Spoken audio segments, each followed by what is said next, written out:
So, ఇక్కడ రాశుల ప్రకారం చూసుకుంటే వృశ్చిక రాశి, కుంభరాశి అండ్ మేషరాశి, ధనస్సు రాశి, తులారాశి వీళ్ళు ఎక్కువగా కనిపిస్తున్నారు ఇక్కడ.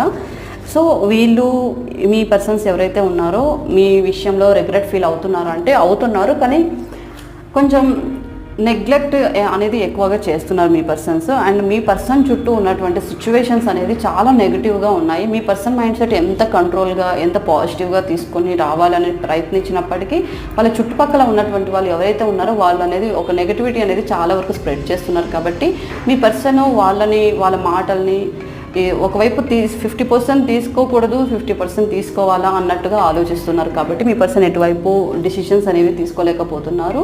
బట్ రీసెంట్ మంత్స్ నుంచి మీ పర్సన్ తనకు తానుగా ఆలోచించడం, తనకు తానుగా డిసిషన్స్ తీసుకోవడం అయితే చేస్తున్నారు. కాబట్టి మీ పర్సన్ మీ వైపు ఇక్కడ చాలా ఎమోషనల్ అయితే అవుతున్నారు. అండ్ మళ్ళీ మీతో